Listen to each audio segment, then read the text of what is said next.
the Raiders, and the draft pick. Uh, Kind of a surprise going to tight end, but you guys need so much. I mean, this is not it's not a shot, but you guys need so much stuff. It's like you guys could have kind of picked anywhere and it would have been okay. It's not a shot, not a shot. But I was mad. give me your thoughts on what your team is doing so far in the offseason and then the draft. Yeah, I was mad. I wanted a QB. I am not a part of Minshew mania. I don't have any belief that this dude is going to be great with us. I just don't. It's something about. I mean, yeah, he can scramble. I don't know. I don't know. I thought Penix would have been a good pickup for us. So, myself and my son were sitting here hoping that we would get to number 13 and have Penix waiting for us. But Atlanta stole that away from us for no reason. So it was that was tough. But Brock Bowers, best tight end that you can grab. So I'm happy with that pick. We got some other positions that we feel. We got an offensive guard and tackle. So we're securing the offense a little bit. So I'm okay with that. We got the kid from Oregon, Jackson Powers Johnson. I liked him. And then we picked up some DBs, and then Dylan Lawbey at running back. I believe Dylan Lawbey at running back could be a sleeper, as in a McCaffrey-like player for any Niner fan out there. I think he has a running style like McCaffrey, with the exception of when McCaffrey gets to the edge. He's an edge runner.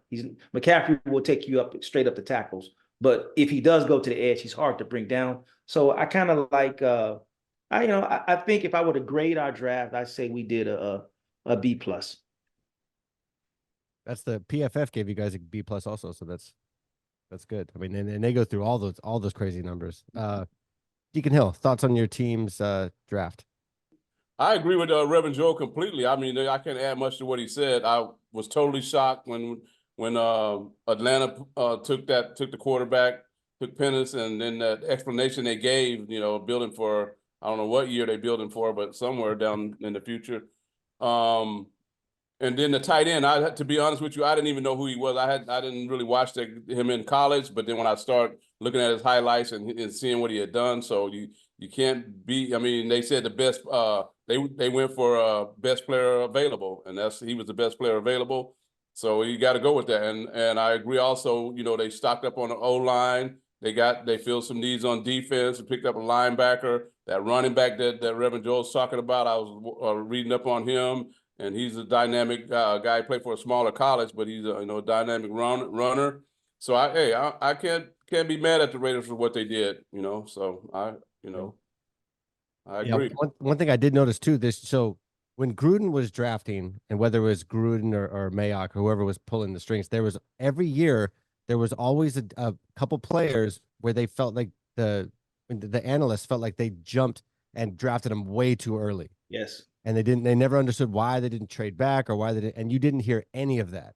Everything was very positive. The tight end thing. I mean, obviously when you need work on the offensive line, you would think they go offensive line, but when you have somebody of that caliber at tight end, I mean, you're gonna make it like even if Minshew's not your dude, the guy that he's in his RV in the parking lot living out there, even if he's not your dude, when you guys get the guy, you guys will have these weapons around him that will really help them like succeed. I mean, when you guys trade for Kirk Cousins next year, you guys will that ain't happening.